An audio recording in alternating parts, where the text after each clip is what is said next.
Okay, in this video, I'm going to go over the mechanism of this reaction here, which is an alkyne with a strong acid.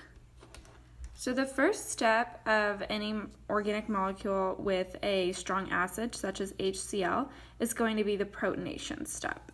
So what's going to happen here are these pi bonds of the alkyne group are acting as our base. They are a reactive portion of this molecule.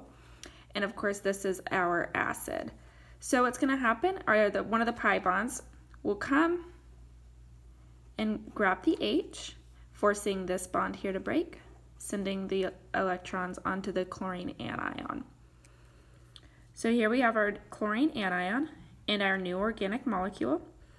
Notice that the positive formal charge will land onto this carbon here because this carbon takes the extra hydrogen here.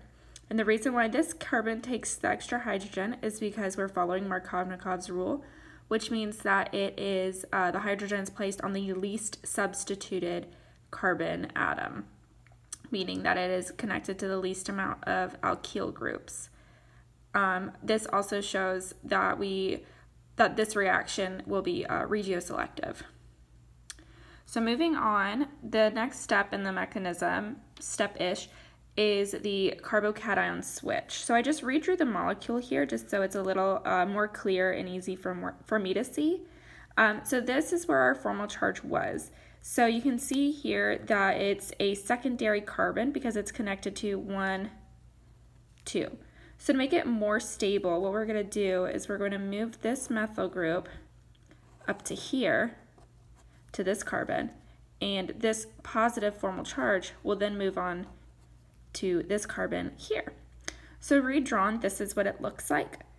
And now as you can see that the positive formal charge is now on a tertiary carbon. 1, 2, 3. And that's important because it'll make for a final, a more stable final product.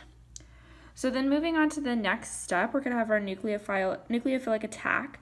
So this chlorine anion is going to be our nucleophile. Ooh, and this positive carbon here will be our electrophile. So the way the attack will work is it can go from any direction because it is trigonal planar.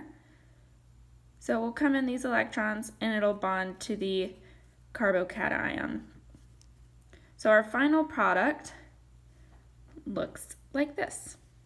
We have our chlorine atom here bonded to the carbon here, and so it no longer has that positive formal charge, and we move that methyl group up there during the carbocation switch, leaving us with this organic molecule after going from here to here.